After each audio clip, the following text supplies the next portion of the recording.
Hola, ¿cómo están? Bueno, este es un video que tengo un par de semanas con ganas de hacer, pero bueno, no he podido hacerlo, grabarlo. Y nada, les quiero dar la bienvenida a este espacio que se llama, este canal se llama Volver a Amarme y el espacio se llama Tertulias desde Volver a Amarme.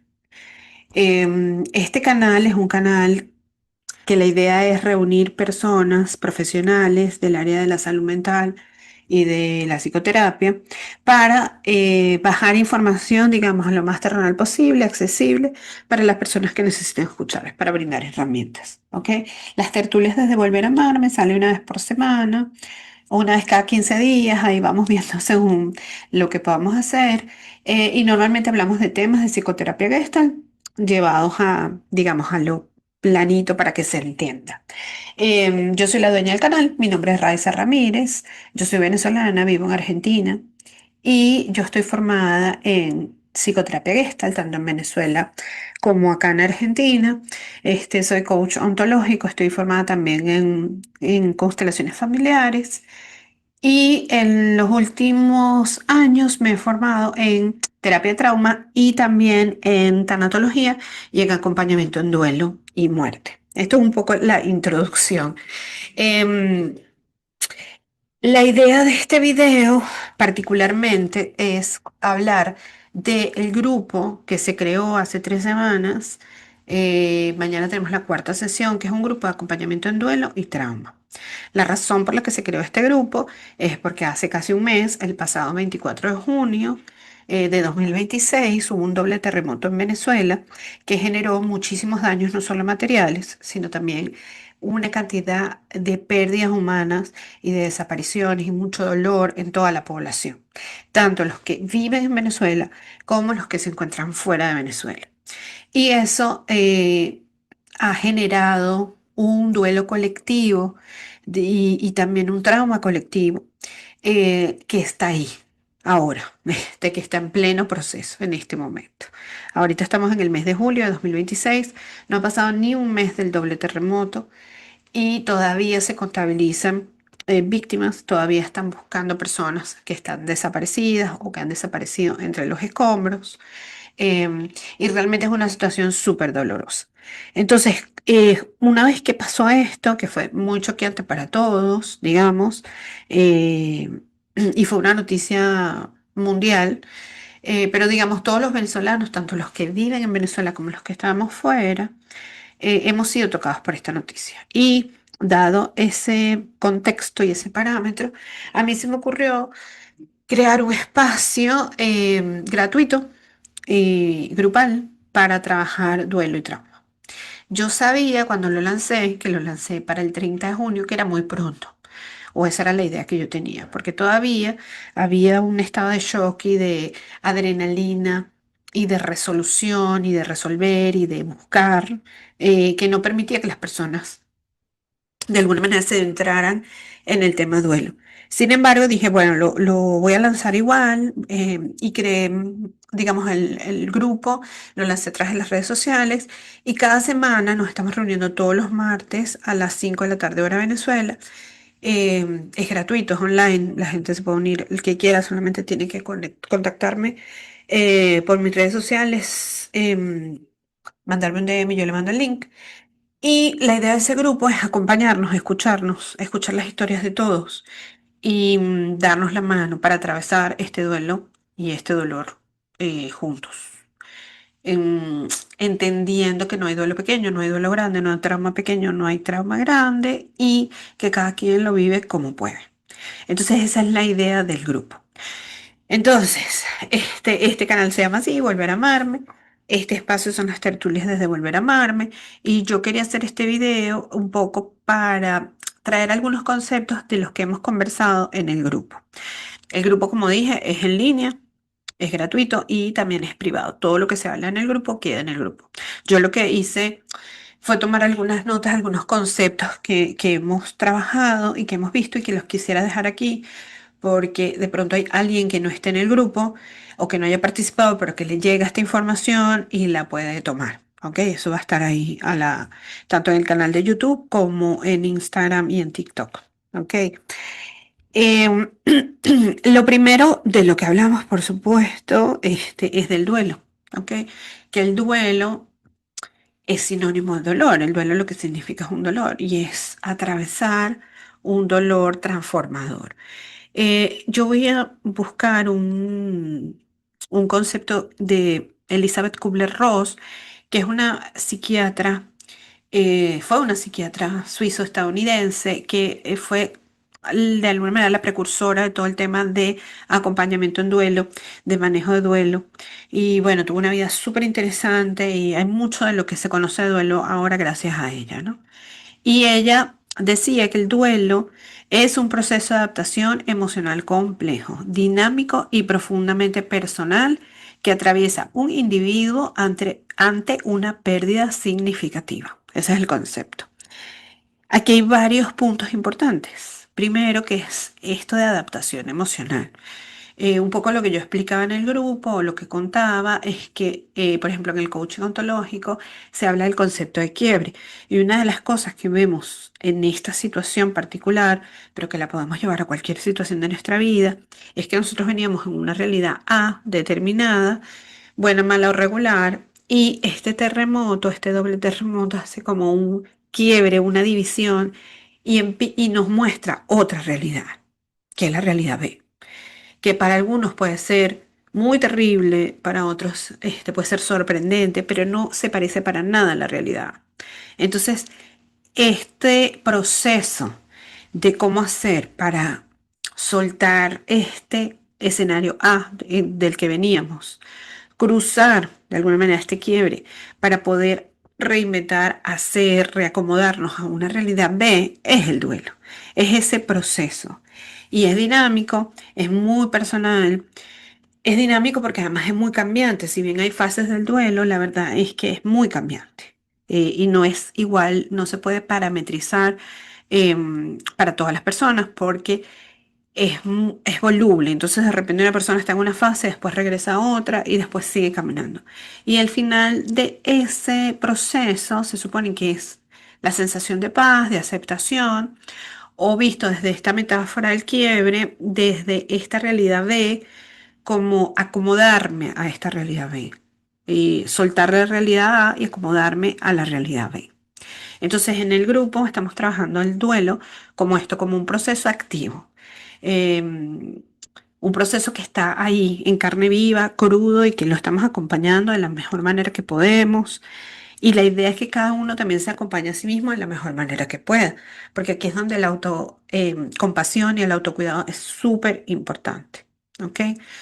Otro de los conceptos de los que hemos estado hablando es el trauma, porque hay un trauma generalizado. Entonces hay personas que han estado en el grupo que nos cuentan que se sienten, por supuesto, muy nerviosas de que pueda volver a suceder un terremoto, se han sentido muy nerviosas después con las réplicas, tienen sueños vinculados a este tema y de alguna manera ahí está el trauma hablando todo el tiempo. ¿Ok? Entonces yo también voy a mostrar ahora, les voy a contar un concepto de trauma y un poco para tenerlo ahí a la mano, ¿no? Este concepto es de Asha Clinton. Asha Clinton es la creadora de AIT, que es un modelo de trabajo de trauma, son sus siglas en inglés. AIT es Advanced Integrative Therapy, terapia integrativa avanzada. La definición simple que usa Asha es: el trauma se define como todo aquello que fractura la integridad humana. ¿Sí? Después hay otro concepto un poco más elaborado, también de Clinton, que dice que es cualquier suceso que, al ser recordado o desencadenado por un evento presente, evoca emociones difíciles o síntomas físicos y da origen a creencias negativas, deseos, fantasías o compulsiones. ¿Sí? Esto es súper importante porque hay algo que yo suelo decir cuando trabajo con trauma, que es que no siempre trauma implica em, una desgracia significativa. En este caso en Venezuela sí lo es, pero a veces el trauma realmente es eso, es también una fractura de la realidad, de tu realidad como tal y como la venías viviendo. Algo que pasó que cambia tu historia, ¿sí? Y donde se ve de alguna manera el trauma, donde deja la herida, normalmente es en el cerebro. Ahí hay un cambio en la perspectiva y en la percepción cerebral, que a su vez hace un cambio de perspectiva en el cuerpo. También se registra en el cuerpo. ¿Ok? Entonces el trauma, en este caso, por ejemplo, el terremoto deja una herida. ¿Y cuál es el trabajo? El trabajo es eh, no vamos a cambiar el hecho como tal, que eso lo dice Gabor Mate también, no vamos a cambiar lo que sucedió. Lo que vamos a cambiar en todo caso es cómo te sientes ante eso que sucedió. Y uno de los enfoques que a mí me gusta un montón, que lo tiene AIT, y también lo usa EMDR, que para el trabajo de trauma, es que normalmente las situaciones traumáticas nos colocan en un lugar negativo, en un lugar de creencia negativa. Entonces yo empiezo a pensar cosas erradas y negativas de mí mismo. Sea, por ejemplo, eh, no sé, sonó la alarma del sismo y no me movilicé, o me quedé petrificada, o no supe qué hacer, o no pude salvar a tal. Y eso me convierte en, no sé, en incapaz o en algo negativo. Imagínense una idea negativa que tienen de ustedes mismos. Entonces el trauma en sí mismo es la historia, pero la historia no la podemos cambiar. Lo que pasa es que la herida y lo que duele es lo que yo creo de mí ante esa situación. Entonces el trabajo de trauma está muy vinculado a modificar esas creencias negativas, a desinstalarlas y a instalar nuevas creencias que me coloquen en otro lugar frente a esa situación. Y que además, si yo llego a vivir alguna otra situación similar, no me retraumatice o no me despierte ese mismo trauma. Espero que se entienda porque es medio de trabalengua la cosa. Pero va por ahí. Entonces, con el grupo también hemos estado hablando no solamente de la parte teórica del trauma, sino hemos hecho algunos ejercicios vinculados al trauma, ¿no? Y a tratar de que el cuerpo, también de ayudar al cuerpo a que suelte esa emoción negativa y esa creencia negativa. Eso es lo que hemos estado trabajando.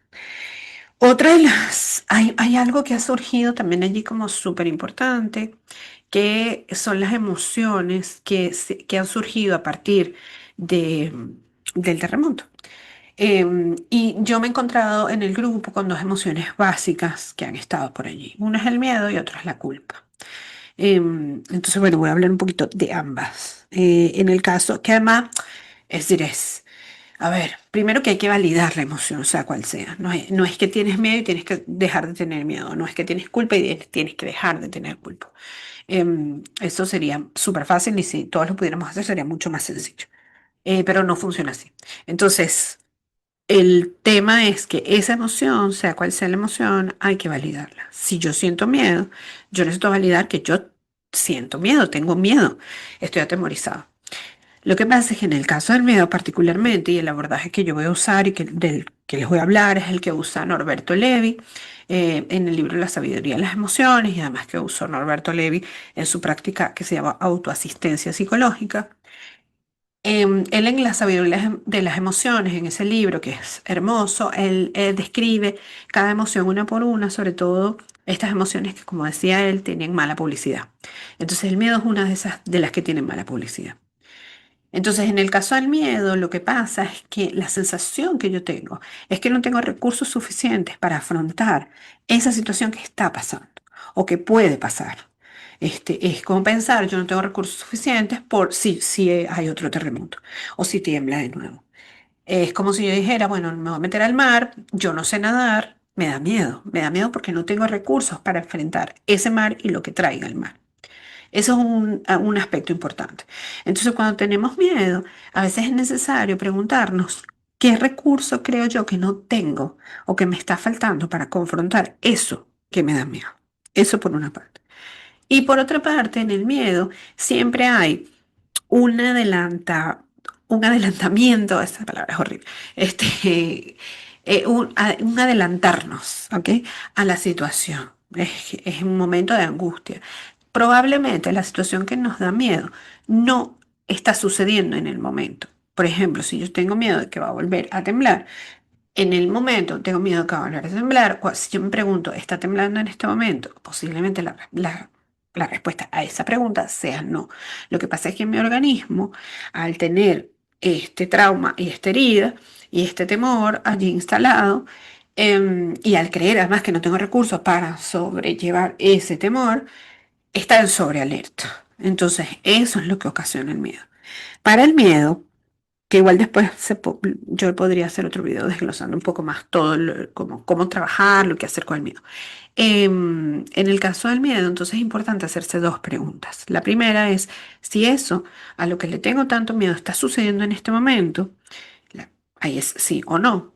Y segundo es si eso sucediera en el futuro, que no sabemos, ¿qué recursos siento yo que me hace falta para confrontar tal tema?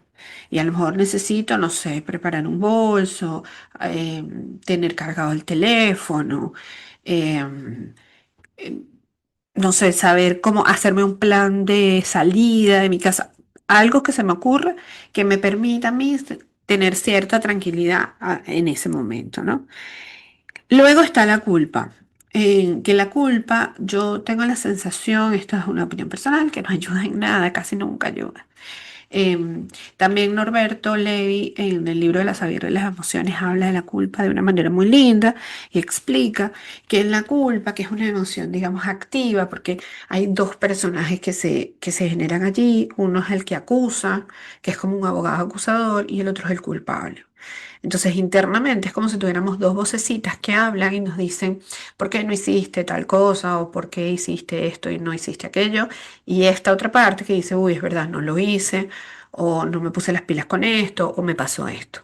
Cuando esto entra en discusión y una de las partes actúa como abogado acusador y el otro como acusado, allí es donde se genera la culpa. Mientras más dura sea como el vínculo, que mientras más duro sea el vínculo entre estos dos, es mayor la culpa, porque lo que tenemos es un alto sentido de responsabilidad o de haber faltado a alguna norma o alguna ley que haya afuera. Entonces el trabajo con la culpa, primero, bueno, es reconocerla, que está bien, es decir, me siento culpable, no sé. Se habla mucho y se habla mucho en redes de este tema de la culpa del sobreviviente, que en constelaciones familiares se nota un montón, lo hemos visto en muchos casos. Esta sensación de por qué no me fui con la otra, con la persona que falleció, porque yo me quedé bien, no, porque yo me salvé y el otro no, ¿no? Eso es por una parte. Y más allá de entender, porque posiblemente no hayan argumentos sólidos que te digan, ah, bueno, sí, está bien, él murió por esto y yo me quedé viva por esto y por esto. No existe emocionalmente un argumento que tú digas, ah, bueno, está bien. Lo que sí puedes hacer con la culpa, primero es validarla, esta cosa de decir, bueno, sí, estoy en esa sensación, siento culpa. Y luego chequear de qué te estás acusando internamente. ¿Qué es lo que me estoy reclamando? Porque a veces ni siquiera es el de afuera el que te reclama. Eres tú mismo en tu voz interna que te estás reclamando algo. Algo que no hiciste, algo que dejaste de hacer, algo que pudiste haber hecho diferente. Y allí nuevamente aparecen las creencias porque es un parámetro, digamos, interno. ¿Quién dice que lo que se tenía que haber hecho era Y o X o Z? Es decir, hay como sí, como una constitución interna, una constitución como libre de leyes internas, como un código al que está faltando. Entonces está bueno saber, bueno, de qué me estoy culpando, qué se supone que no hice bien. Y desde ahí chequear si eso que no hice bien forma parte de mis leyes internas o no forma parte, o si forma parte, por lo menos repreguntarse, bueno, esta ley tiene sentido en este momento. Porque realmente allí es donde la culpa no tiene, digamos, peso. El tema con la culpa y la consecuencia de la culpa muchas veces es que tomamos acciones en contra de nosotros mismos si nos sentimos culpables para pagar de alguna manera, emocionalmente, internamente, ese dolor. Y de alguna manera ahí creemos que quedamos en par con este aspecto con el que nos sentimos culpables. Y eso realmente no ayuda a nadie. Así que La culpa, que es una sensación que suele ser muy fea, realmente para que se entienda bien, lo que está detrás de la culpa es una discusión interna entre alguien que acusa y alguien que es acusado. Este acusado es el que se siente culpable y este es el acusado, esta parte acusada, es la que cree que tenía que haber hecho algo diferente que no hizo. Entonces ahí vale la pena preguntarse eso, ¿de qué me estoy acusando? ¿Qué fue lo que se supone que no hice? Y chequear si realmente hay algo que no hice o hay algo que no lo vi, no pude, porque muchas veces se trata de no poder. ¿Cuánta gente de pronto pudo salir del terremoto y otras personas no pudieron salir?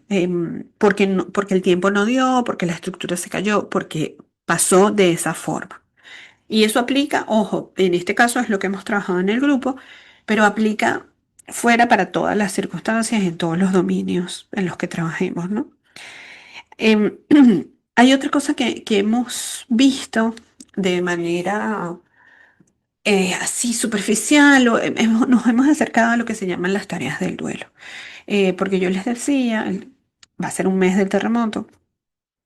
em, y de alguna manera ha pasado poco tiempo. La primera etapa es muy de shock y de adrenalina y de búsqueda. Y recién hace unas semanas es que están apareciendo em, algunos cuerpos, es que están pudiendo cremar, es que están pudiendo hacer despedidas, es que están saliendo estos anuncios de duelo y de dolor. Y allí es donde empieza el otro proceso. Y es súper doloroso porque además hay personas que han perdido a varios miembros de su familia, hay niños que han perdido compañeros de clase. Es un dolor que nos toca a todos, porque yo no creo que haya una persona en Venezuela, esté en el país o no, que no haya sido tocada de alguna manera por esta situación, sea porque perdió algún conocido, porque se murió una persona que conoce, porque algo le pasó a alguna de sus propiedades. O sea, hay múltiples, digamos, daños que ha traído esta situación. Y hablábamos de las tareas vinculadas al duelo, más allá de las fases del duelo, que las tareas tienen que ver con cosas que se pueden ir haciendo. El que duela, que puede ir haciendo. Y que es un trabajo del acompañamiento en el duelo, hacerle ver esas tareas y de alguna manera trabajarlos con la persona. Y la primera tarea está vinculada al reconocimiento, digamos, cognitivo, cerebral y lógico de la pérdida.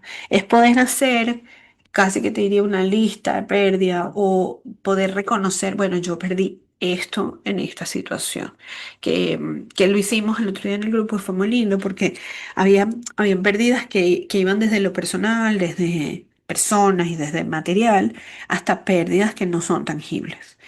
Y reconocer eso, si bien nos puede conectar con el dolor, es un avance, decir, bueno, sí, perdí en esta oportunidad.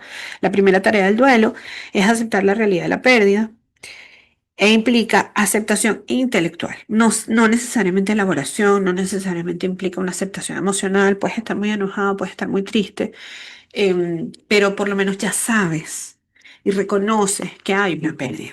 Sí, y eso pasa en todos los duelos, más allá de que sea una muerte o que sea una pérdida de algo material. Y hay algo que yo les mostré también, que a mí me gusta mucho, que es una herramienta del coaching que tiene que ver con los estados de ánimo, que también es importante revisar y ver. Yo voy a tratar de colocarlo aquí. Es un cuadrante, es un cuadrito que tiene cuatro cuadrados al mismo tiempo, en donde habla de la aceptación o el rechazo de la realidad, de lo fáctico y lo posible. Entonces las variables que se cruzan ahí es aceptación y rechazo, y las otras dos variables son el mundo fáctico, que es el mundo de los hechos, y el mundo de las posibilidades, que es el mundo que estamos construyendo o que vamos a construir. Entonces, el mundo de los hechos es, por ejemplo, hubo un doble terremoto. Eso es un hecho fáctico. Yo puedo estar aceptándolo o rechazándolo. Y luego está el mundo de las posibilidades, que es, por ejemplo, no sé, reconstruir, qué sé yo, mudarme, vivir en otro lugar, hacer cambios de posibilidades. Puede pasar que yo vea las posibilidades o puede pasar que yo rechace las posibilidades.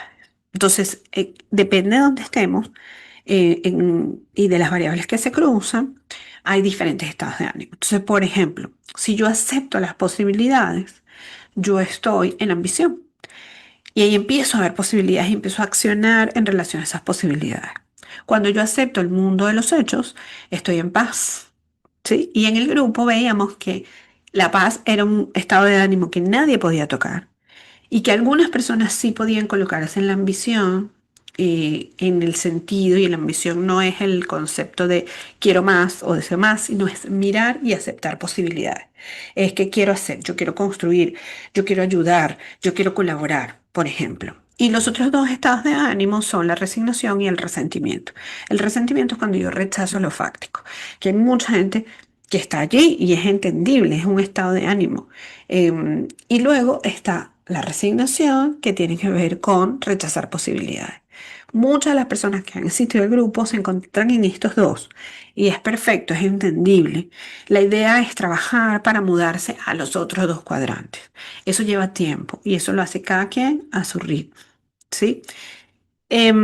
Estos son algunos de los puntos y de los conceptos que yo quería traer porque son los conceptos que hemos ido elaborando y trabajando juntos. Este grupo, mi idea es seguirlo en el tiempo. Es un grupo de acompañamiento en duelo y trauma, especialmente pensado para los venezolanos que sufrieron algún tipo de pérdida en el doble terremoto del 24 de junio de 2026. Sin embargo, también está, o sea, puede venir cualquier persona. eh, Porque yo lo tengo orientado no solamente para aquel que tuvo una pérdida, que a lo mejor no es su tiempo todavía de entrar en un grupo como este, sino también para personas que están acompañando a otros en ese duelo. Y en ese sentido, pues hago la invitación, es un grupo online, está abierto, es completamente gratuito. Para participar solamente tienes que mandar un mensaje directo. Yo voy a dejar aquí mis redes sociales para que lo puedan mandar. Es @Raiza Ramírez y es volver a amarme. Estamos en Instagram y en TikTok y esto va a salir en YouTube. Em, Nada, mi idea de hacer este video era esa, como dar un poco una breboca de conceptos que hemos estado trabajando, hablarles del grupo. Este canal tiene distintos videos que hemos ido dejando y grabando vinculados a diferentes temas de Gestalt que también pueden mirar y si les sirve pues va a sumar. Em, y el canal se llama Volver a Amarme. Estamos en Instagram, en TikTok. Yo también tengo una página en internet por si quieren leer. Y a veces la lectura ayuda un montón, el grupo ayuda mucho, escribir ayuda mucho, así que bienvenidos todos a participar y bienvenidos todos los que de alguna manera están transitando este difícil momento. Si necesitan algo, si quieren hacer alguna pregunta, también me pueden escribir por Instagram, por el mensaje directo y con gusto les responderé. Este grupo entonces es todos los martes a las 5 de la tarde hora Venezuela, de 5 a 6. Son más que bienvenidos. Y les recuerdo, mi nombre es Raiza Ramírez y estoy formada en Gestalt, en constelaciones familiares, en coaching ontológico y también soy acompañante en el proceso de duelo y de fin de vida y trabajo y he aprendido a trabajar terapia de trauma también, desde este abordaje de AIT que les contaba antes. Así que nada, bienvenidos y espero que este material les sirva para algo, ¿ok? Nos vemos en una próxima oportunidad.